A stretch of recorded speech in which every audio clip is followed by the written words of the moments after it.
우리가 이제 다시 말씀은 입으로 지혜, 그 다음에 마음이거든요. 마음은 전 의로 가는 과정 속에서 어떻게 우리가 마음가짐을 가져야 되는지를 배우고자 하거든요. 여기 보면 엘리바스나 이렇게 빌닷이나 소발이나 이 욥의 친구들이 욥이 고난이 죄로 기인한 것으로 단정을 해요. 굉장히 자기중심적 판단이죠. 자기 것은 다 좋은 것으로 미화시키고 남의 것은 불의한 것으로, 자기가 하면 로맨스요, 남이 하면 불의라는 걸 내로남불이라잖아요.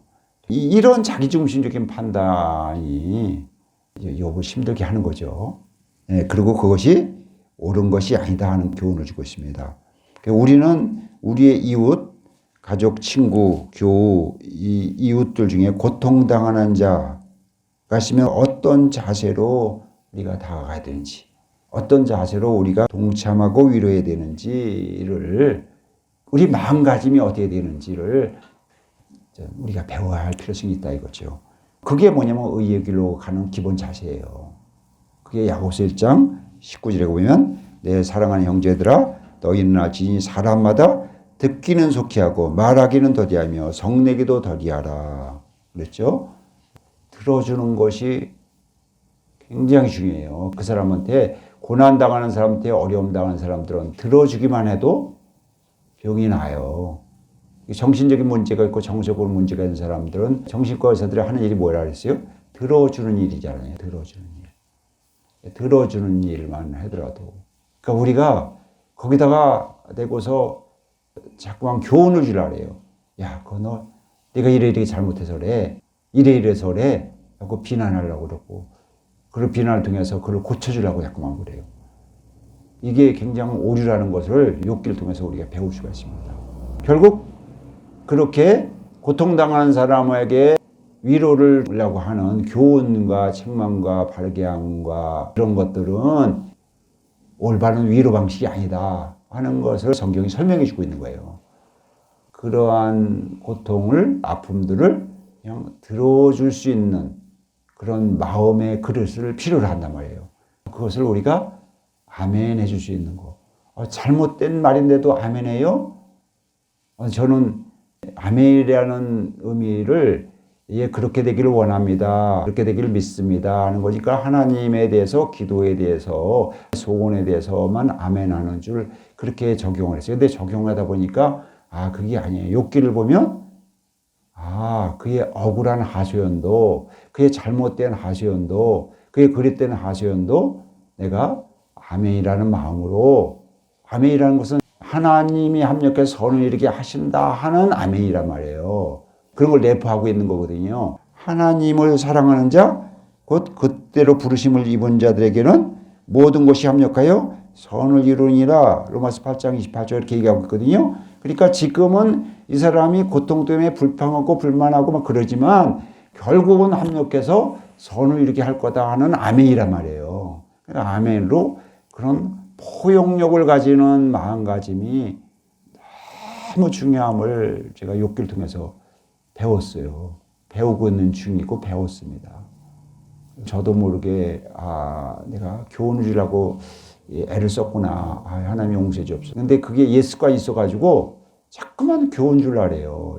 선생님이 자꾸만 되려고 그래. 살아가면서 부부 생활하면서요. 제일 싫은 게 뭐냐면 선생님이라잖아요. 선생질이죠. 부부간에 자꾸만 자기 아내를, 자기 남편을 가르치라고 들으라는 거잖아요. 여러분 너무 힘들어지죠. 부부 생활에서. 인간관계도 마찬가지로 자꾸만 가르치라고 들은 거. 배우려고 하지도 않는데 가르치라는 거. 배우려고 하는 거는 그때는 가르쳐줘야죠. 정성껏 가르쳐줘야죠. 근데 배우려는 마음이 없는데, 배우려는 자세가 없는데, 그런 지혜가 없는데 우둔하다고 자꾸만 가르치라고 들은 거. 아닙니다. 우둔한 거는 우둔한 대로 그냥 수용하고 가는 거예요.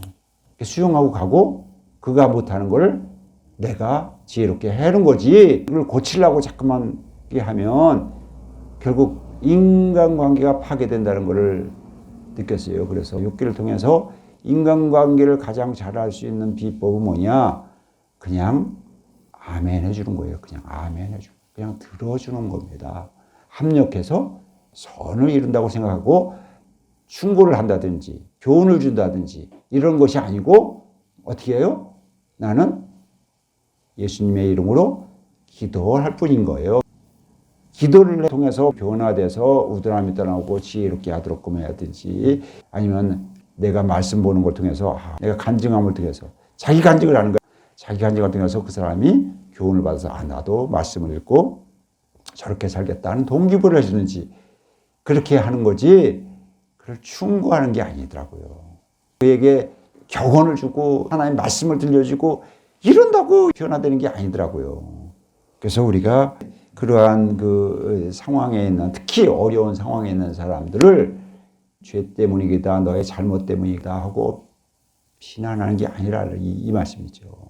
오늘 욥기를 통해서 의의 말씀 첫 번째 의는 뭐냐면 내가 이웃에게 하는 거예요. 의는 나라는 하나님과의 관계고요. 의는 뭐냐? 이웃과의 관계예요. 이웃과의 관계를 우리가 잘하면 욥보다 위대한 사람이 되는 거죠. 그래서 어떠한 고난도 이겨낼 수 있는 소유물 연단, 질병 연단, 사람 연단도 이겨낼 수 있는 이 모든 것을 이겨낼 수 있는 욥은 사람 연단을 이겨내지 못했어요. 그런데 그것까지도 이겨낼 수 있는 신약 시대에 예수님 믿는 하나님의 자녀가 되는 거죠. 예수님께서 말씀하셨잖아요. 보혜사 성령을 너에게 보내시면 나보다 더 큰 일도 한다고 이렇게 얘기하잖아요. 욥보다도 더 큰 일도 하겠다는 거죠. 신앙의 모델 욥에 머무르지 않고 욥의 차원을 뛰어넘는 것. 그게 우리가 이제 의로 가는 길이죠. 이웃 사랑으로 향해 가는 겁니다.